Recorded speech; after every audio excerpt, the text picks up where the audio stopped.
Here we are in the actually scenic grounds of Erskine Morrison's. I've just stopped off here for some bacon and we're about to head off up to Glencoe. Nice ride hopefully. Changeable weather, I think we'll get some rain on the way, but a mix of rain and sunshine. And stop and cook up some bacon rolls on the way. So here I'm riding north up the west side of Loch Lomond on the A82. You can straight away see a couple of things. First, that the road, as always here, seemingly north of Tarbet, is extremely wet. We did get a fair bit of rain. And also you can see that, well, basically we can't see the road in front due to the camera position. Now, this is the first time using the GoPro chest mount on the BMW. A few weeks ago I used it on the Royal Enfield. I guess a different, more upright seating position and being more on the bike rather than in the bike, if that makes sense. On the Royal Enfield you can see far more in front of us. It really worked out well on the Royal Enfield, but as you can see from this latest video, it's just not very effective on the BMW. I'm going to keep the rest of the clips in anyway on this video, especially the ride through Glencoe, because it really was a fairly spectacular ride and you can still get a good idea of the scenery. Just not quite as effective as I'd hoped this video angle was going to be. So here we are at Tyndrum, at the famous biker stop, the Green Welly stop. Now I've taken the opportunity to stop here and stick on some waterproofs and a body warmer because frankly it's getting a bit cold. Clouds on the horizon there, looks a bit dark to me. We've had a fair bit of rain on the way up, but not too far on to Glencoe, so on we go. Leaving the sunlight of Rannochmoor behind and approaching Glencoe, the weather took a sharp change as temperature plummeted, forced me even to put on heated grips with my summer gloves. Normally standing like an imposing guardian at the entrance of Glencoe, Buccleuch Moor is hidden here in the mist and rain ahead of us.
After Glencoe, I branched off at Ballachulish towards Oban before turning off onto the single track road to Port Appin in search of a scenic spot to stop and cook my bacon.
Well, this is more like it.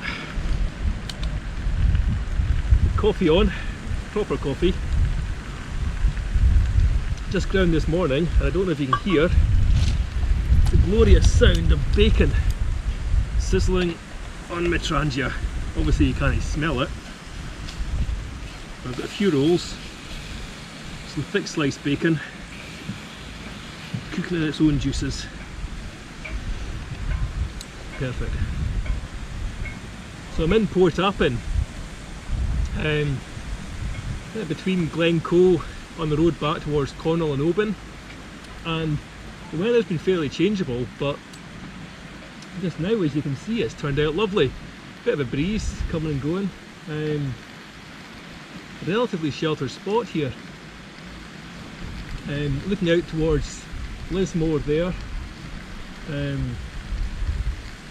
I guess Mull must be over that direction.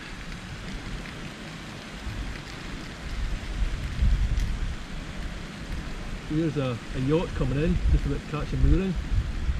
Aye, it's all pretty good. Let's turn these over. Oh.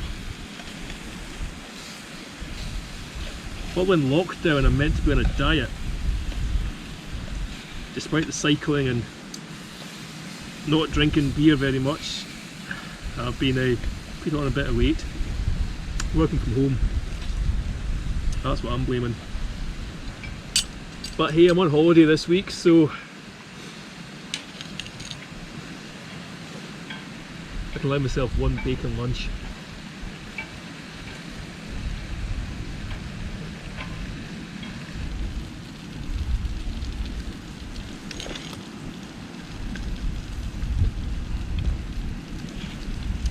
So yeah, what a spot. This is exactly what I was hoping for when I bought the bacon this morning and thought, well, hopefully I can find somewhere secluded out on the coast to sit and have a wee fry up. But I tell you, I couldn't have got much better than this. There you go, you gonna get it this time?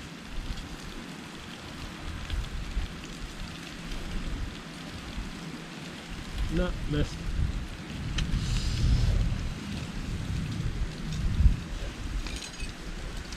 I think I'm going to go with that. So let's turn off the Trangia.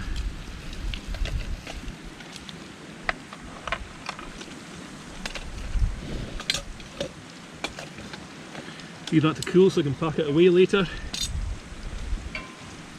Let's get some bacon rolls.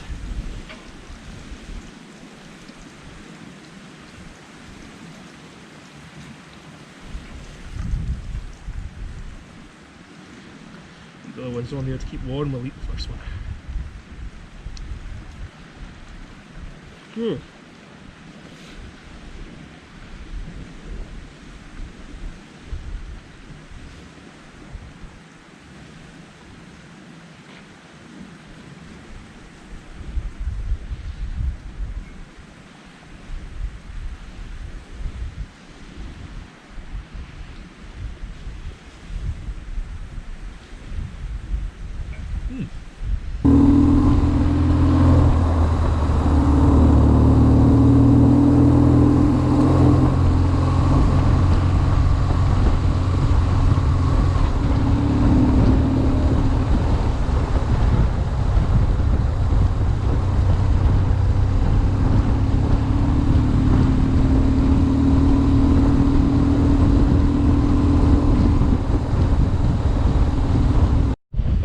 At the Falls of Lorne, just at Connell, a few miles outside of Oban.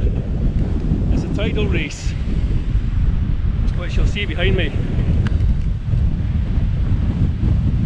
A few ribs playing in the race at the moment. We've just crossed over that bridge on the Fort William Road.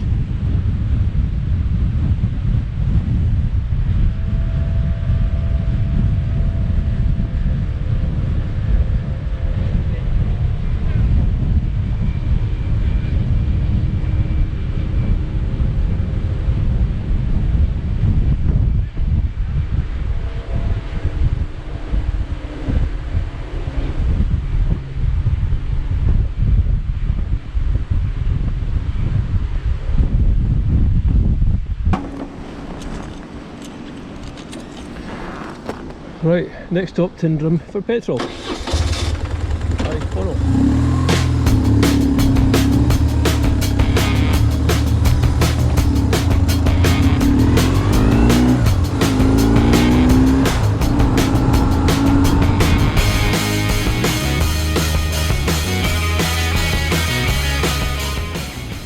My next stop was to be back at the Green Welly in Tyndrum for fuel, this time chasing along the banks of Loch Lomond and through Glencoe.